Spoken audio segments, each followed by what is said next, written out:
विधानसभेच्या पार्श्वभूमीवर ठाकरेंच्या शिवसेनेकडून सुद्धा मोर्चे बांधणी सुरू झाली आहे। आज ठाकरेंच्या शिवसेनेच्या शाखा प्रमुखांची बैठक आहे। मुंबईतील रंगशारदामध्ये बैठकीचं आयोजन केलंय। उद्धव ठाकरे सगळ्या शाखा प्रमुखांना मार्गदर्शन करणार आहेत। प्रतिनिधी अजय मानेंकडून अपडेट्स घेऊया।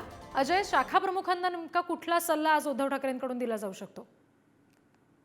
पाहिलं तर शिवसेनेसाठी शाखा प्रमुख ही एक महत्वाची धुरा असते, कारण की ग्राउंडवर सगळ्यात जास्त संपर्क शाखा प्रमुखांचा असतो आणि त्यांची एकंदरीत बैठक जे किंवा त्यांना जे ते आज मार्गदर्शन स्वतः उद्धव ठाकरे करतील।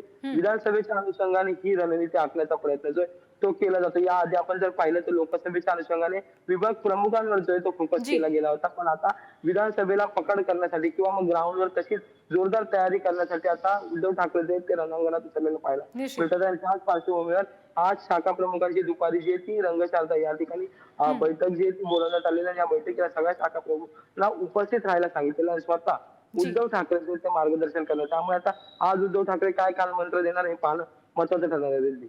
निश्चित अजय, बैठकीचे अपडेट्स तुमच्याकडून घेऊ। तुर्तास धन्यवाद दिलेल्या माहितीसाठी। तर शाखा प्रमुखांची जशी बैठक होतीये तसंच उद्धव ठाकरेंच्या शिवसेनेकडून पुण्यात राज्यस्तरीय अधिवेशन सुद्धा आयोजित केले।